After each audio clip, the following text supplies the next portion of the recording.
Bonjour et bienvenue sur Télégoël, la télévision citoyenne du bassin minier qui accompagne vos initiatives.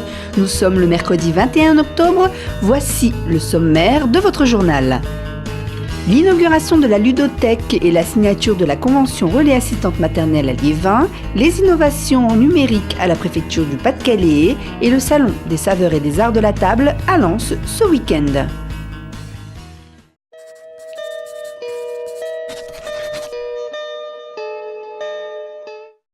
Un relais d'assistante maternelle, un espace multi-accueil et une ludothèque se partagent désormais 1000 m² de locaux rue de la Convention à Liévin pour le plus grand bonheur des enfants qui ont vite trouvé leur place au milieu de cette grande structure.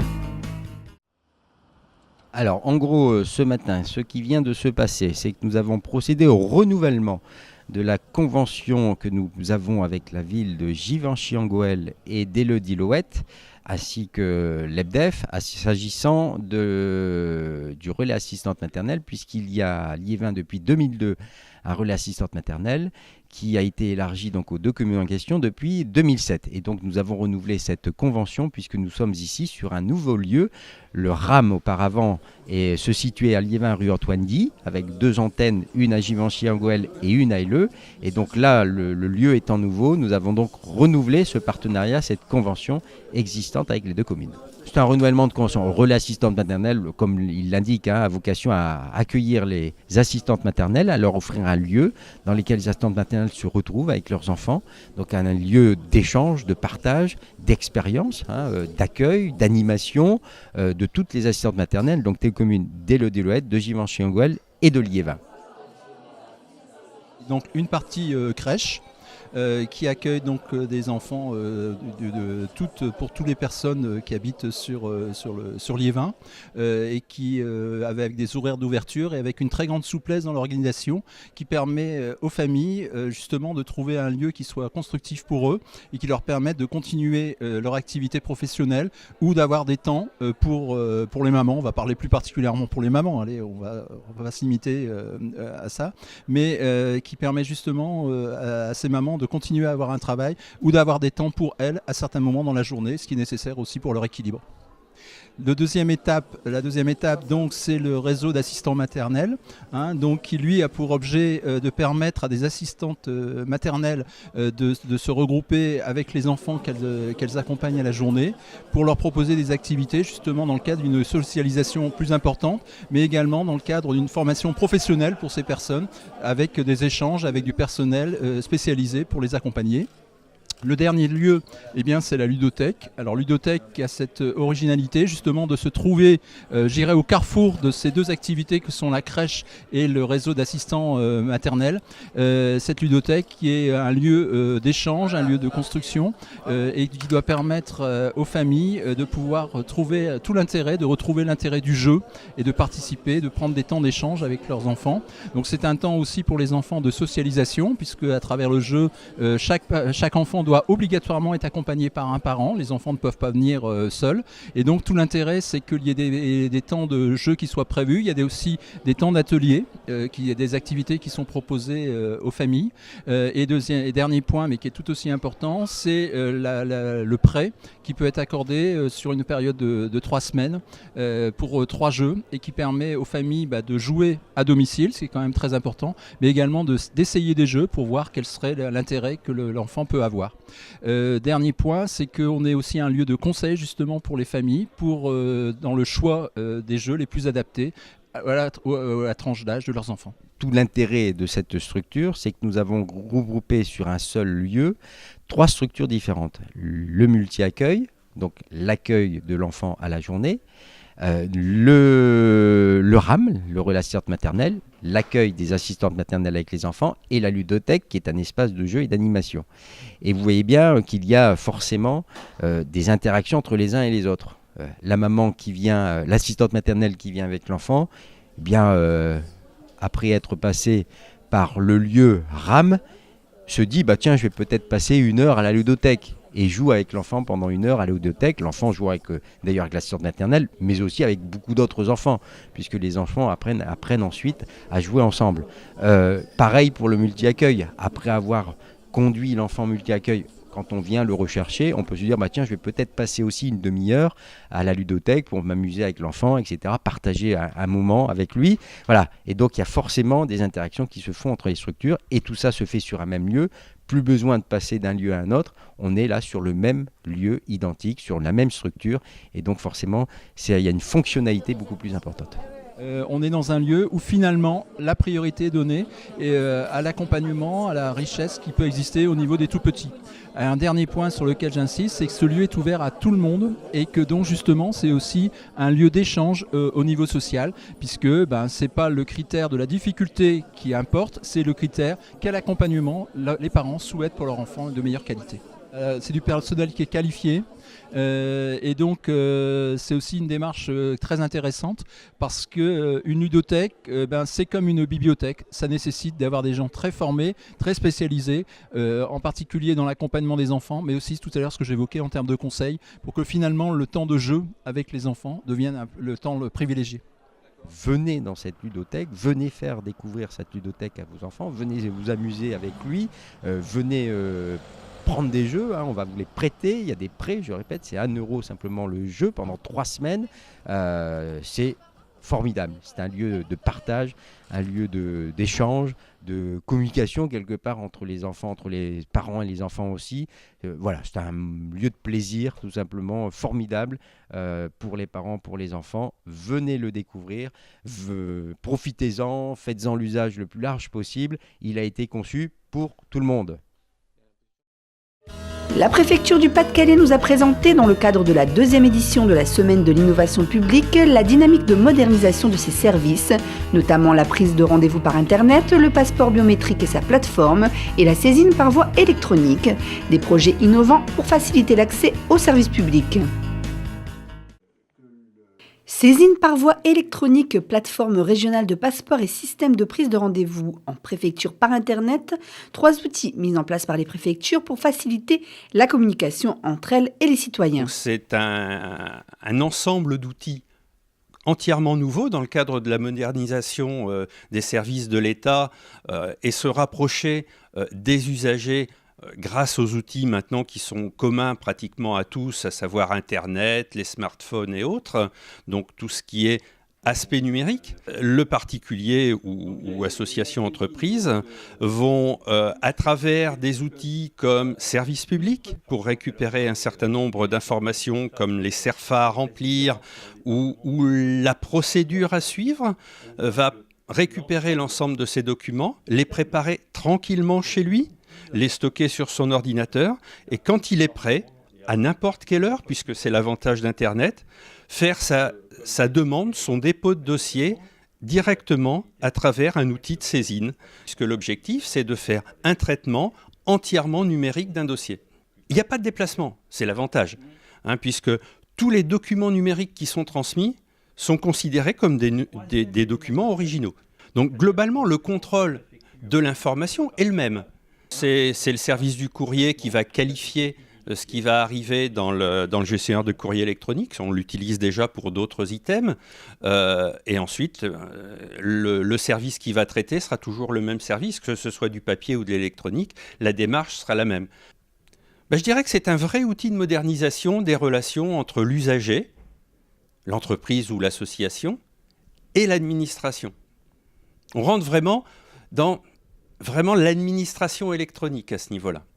C'est une possibilité supplémentaire pour permettre à quelqu'un qui se trouve peut-être un petit peu éloigné d'une structure comme la préfecture ou une sous-préfecture ou une direction départementale, de pouvoir agir quand il le veut, comme il le veut et à son rythme.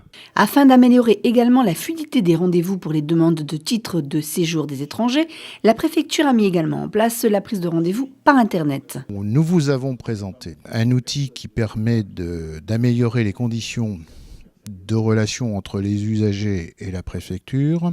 En l'occurrence, il s'agit de la présentation du rendez-vous en ligne pour les étrangers qui souhaitent faire une démarche à la préfecture et obtenir donc des titres pour leur séjour à la préfecture. On a la certitude d'avoir globalement la certitude de pouvoir satisfaire tous les gens qui se présentent. Ce qui fait que pour un usager qui vient du littoral, il a la certitude de pouvoir être pris au moment où il aura réservé son créneau. Peut-être avec quelques minutes de retard, mais en tout cas, il a la quasi-certitude d'être pris. Pour nous, ça nous permet de réguler la fréquentation de la préfecture et donc de pouvoir toujours être en permanence en état de pouvoir satisfaire notre clientèle et éviter le désagrément de devoir refuser du monde parce que les guichets sont fermés, parce que nous n'avons plus la possibilité de pouvoir traiter à l'instant T les personnes qui viennent nous voir. Nous, notre objectif qui est poursuivi, c'est clairement de toujours être au plus près de l'usager, d'essayer de lui améliorer au maximum ses relations avec l'administration, en essayant au maximum de simplifier les choses. Simplifier ne veut pas dire qu'on fait tout, sans contrôle. Donc on est obligé à minimum d'instaurer des dispositifs de vérification, de contrôle et de justification. Donc innovation en ce sens qu'on va multiplier de plus en plus les démarches par la voie électronique pour essayer de faire en sorte que l'usager ait de moins en moins besoin de se déplacer en préfecture pour faire ces démarches, mais en même temps, il y aura toujours ces dispositifs de contrôle et d'exigence de vérification des informations qui sont portées de telle manière qu'on puisse, encore une fois, garantir tous les documents qui sont délivrés par la préfecture. Des contrôles certainement, de la simplicité sûrement, des systèmes numériques performants depuis avril 2015 comme le service de passeport biométrique. Un usager qui souhaite avoir un passeport biométrique va se présenter dans une des mairies qui est équipée des postes de prise d'empreinte notamment et a fait sa démarche pour obtenir son passeport. L'ensemble des documents sont scannés, les photos sont scannées, les prises d'empreintes sont faites automatiquement et relevées sur informatique et l'ensemble de la procédure, documents compris, sont envoyés à la préfecture de façon informatique. Ce qui fait qu'il n'y a plus de transactions papier. Et arrivé à la préfecture, à ce moment-là, il y a un agent qui vérifie l'ensemble des documents, vérifie les identités, vérifie que les documents qui ont été envoyés sont corrects, sont justes, ne sont pas faux, ne sont pas erronés, va vérifier la véracité de toutes les informations qui ont été communiquées, ceci afin de pouvoir délivrer un document sûr, certain et non falsifiable. Donc c'est le document, le passeport biométrique, qui, une fois validé via la NTS, part directement à l'imprimerie nationale et ensuite est envoyé à la mairie qui l'a demandé pour remise à l'intéressé.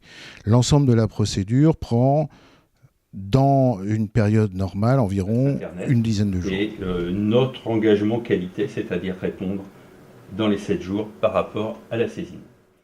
Les 24 et 25 octobre prochains à la salle Jean-Nouin de Lens, retrouvez-vous entre gourmands et gourmets pour savourer les nombreux délices des artisans présents lors du Salon des saveurs et des arts de la table 2015, organisé par le Lions Club.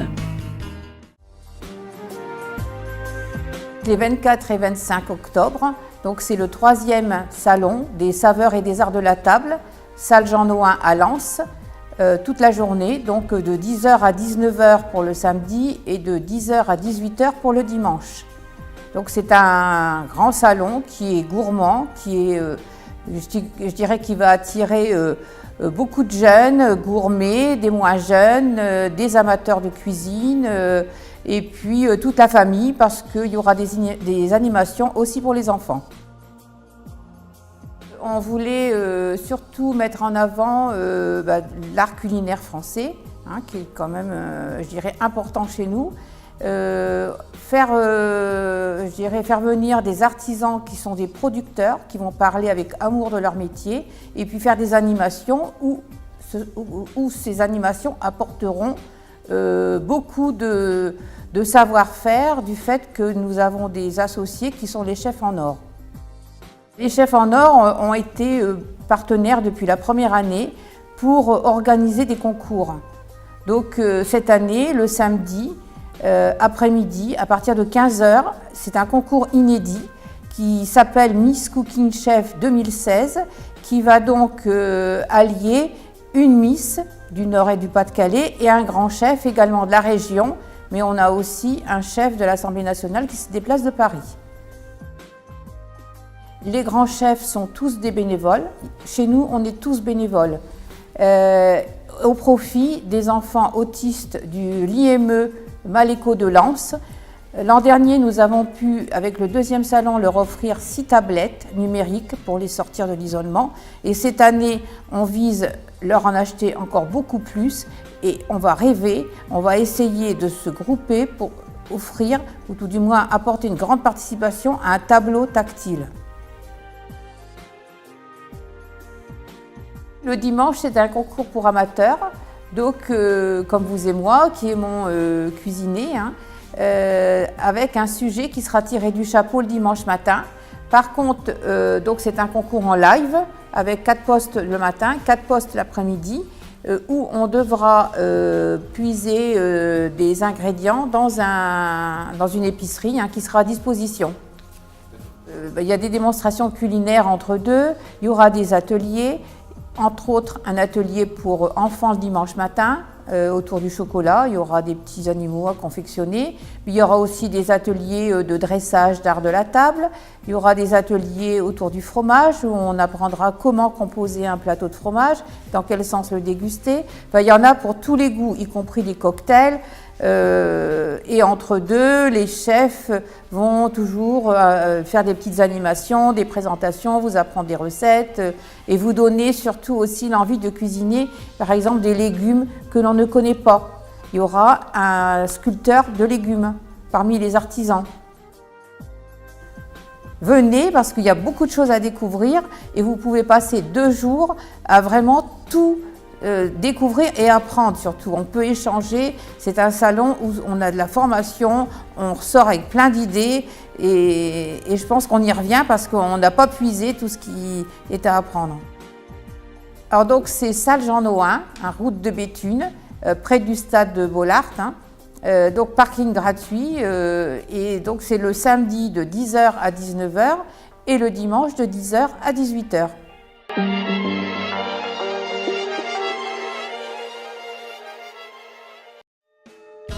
Ce journal est terminé, tout de suite vos émissions habituelles. On se retrouve vendredi 23 octobre pour une nouvelle édition. De bonnes vacances pour les uns, un bon courage pour les autres. Et si vous avez un peu de temps, retrouvez-nous nombreux sur les réseaux sociaux, Facebook ou Twitter ou encore sur Internet. Vous tapez Télé Goël et votre info locale apparaît. Excellente semaine à tous.